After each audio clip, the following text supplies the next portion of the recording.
Good evening. Welcome to the Evening Review. My name is Jemima Bierkes. I'm your host this evening. Let's have a look at the headlines first.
Welcome back.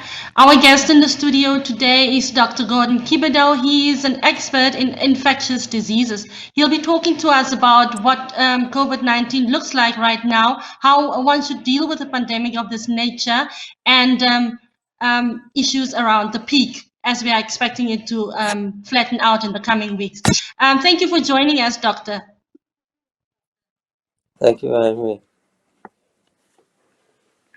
Now, Doctor, as all of us are trying to make sense of the COVID-19 pandemic, especially now that Namibia has been hit by a devastating third wave, what kind of leadership do we need at a time like this? Yeah, so I think we need to realizing that we are in a deadly serious situation. We need to be clear and decisive on what the issues are. And the issues, we have as we all know, a pandemic with social, economic, and health implications. It also means that because the epidemic is moving so fast through our society, that we have to make decisions which are going to be painful in the short term, but hopefully are going to salvage us in the long term. This means that we can't have our cake and eat it.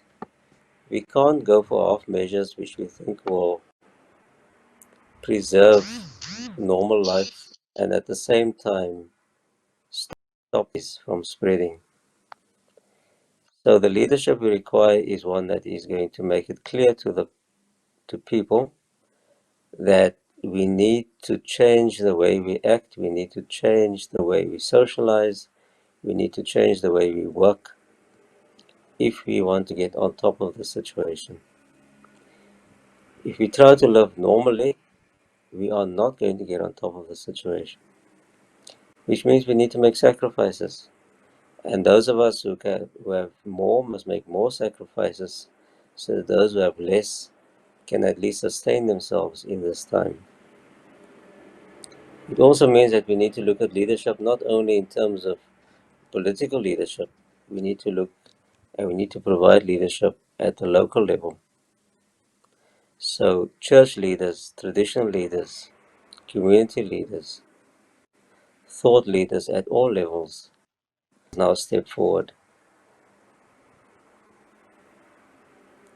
We need to take personal responsibility, each and every one of us, for our conduct in terms of those basic things that we know will stop the spread of this virus. Because this has to be the number one consideration for all of us. If we don't do this, If we don't have clarity on what is needed, then we try to have our cake and eat it, we are going to prolong this epidemic, we're going to deepen the damage, we're going to widen the devastation, and we are not going to come out of this in one piece. Now, doctor, as you are saying, we need to work on reducing the infections. And then we are talking about a peak. Can you talk to us about how a peak looks like, what it looks like in Namibia right now, and how it is about to change in the coming weeks? So at the moment, we still see that the numbers are increasing rapidly, and that tells us that we are on the climbing, the ascending limb of the hill that we are climbing. We also presume that given the rapid rate of infections, given the numbers of people who've been infected, that we are going to reach a peak, we presume, in the next week or two. There's a presumption, and the assumption based on the fact that we do not have all the information that we would require to make such a decision. So we base this on previous waves, we base this on historical information, on looking at our Mhm. neighbors, and at looking at some of the information that we have. So this is not cast in stone, but our best guess at this point in time is that we will peak in the next 2 weeks. What the peak will look like is probably, it means that the numbers of infected people is going to increase massively in the next 2 weeks. It means that the number of people coming to hospital is going to increase massively in the next 3 to 4 weeks. And similarly, the numbers of people who are going to be dying is going to be increasing significantly in the next 2 to 4 weeks. Now, doctor, we all heard and read about the very, very highly transmissible and infectious Delta variant. At this point, we are not clear whether it is here in the country. Can you talk about how variants work and why is it important for a country to know or for a response team to know the kind of variants that are circulating in the country? So variants arise because of mutations in the virus. The, the virus is it's like a computer program. And a computer program which is run many times picks up little mistakes, little glitches. And some of those glitches will let the computer run faster, and some make it run slower.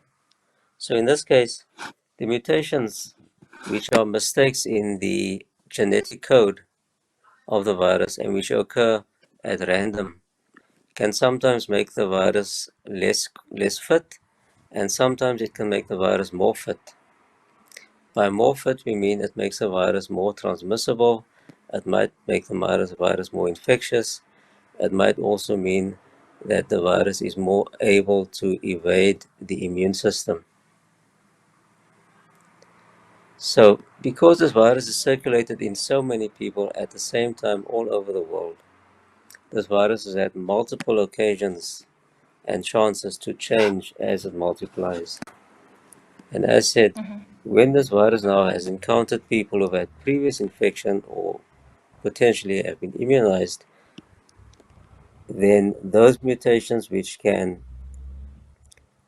evade that immune system or that immune response are going to be the ones which are going to be more successful in that population and which are therefore then going to establish themselves as dominant in that population.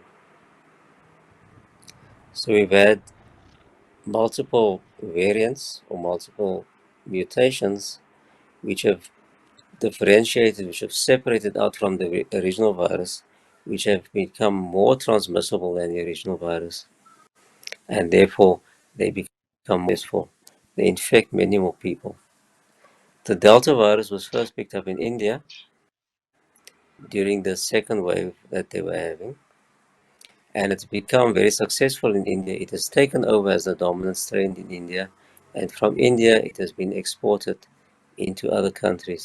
It might have arisen in other countries as well at the same time, but currently we're looking at the Delta virus has now established itself in many parts of Africa, including South Africa, and likely, quite possibly, in Namibia. It's important for us to know what we're dealing with, because if this virus is in fact a Delta virus, and if it is much more transmissible than the previous viruses that we've experienced, this will probably explain to some extent why this third wave is much more devastating than two. And we presume this is much more transmissible, and that also means that this virus is transmitted between people who only have very brief contact. So, because this virus is airborne, it lingers in the air for a longer period of time, which means that even if you are in a mall or a restaurant in a fairly open space where someone has passed through and has shed this virus, you have a much bigger chance of becoming infected with this virus. And that then tells us that our measures have to be much more stringent in order to contain this virus. So it's not just a question of remaining 2 meters away from other people, wearing a mask and sanitizing your hands. It also means now avoiding all gatherings.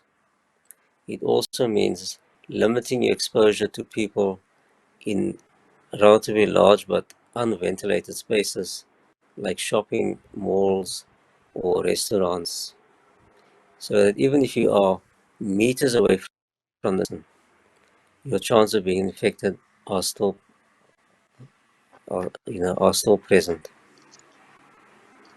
So it just means that we Doctor, have to be much last. more. Mhm. So it just means that if the Delta virus is here, then the things that we did before are not going to be effective. It just means that we now have to really consider much, much, much more stringent measures.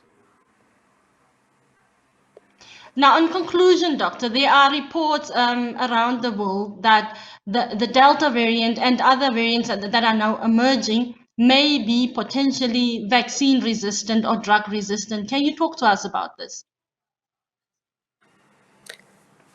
So the good news about the Delta virus is it is still um, susceptible to particularly people who have been fully vaccinated with certain vaccines. These vaccines are specifically the Pfizer, the mRNA virus,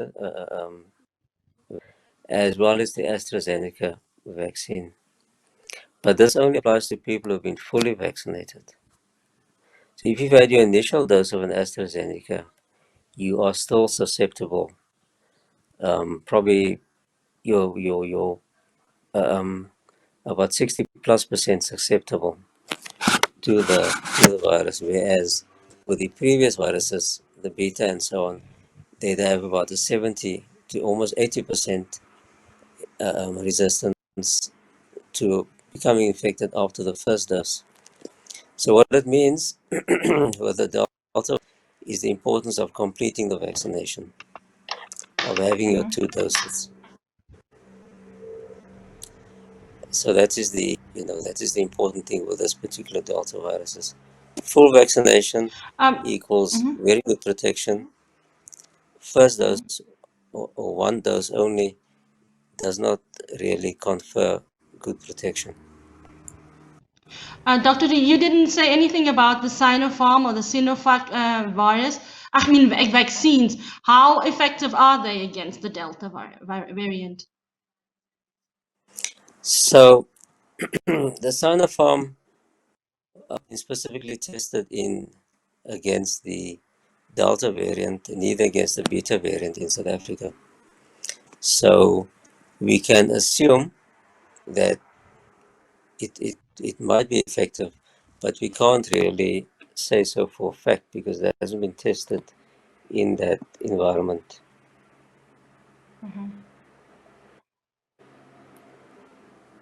Thank you very much for joining us. Have a good evening. It's a pleasure. Thank you very much.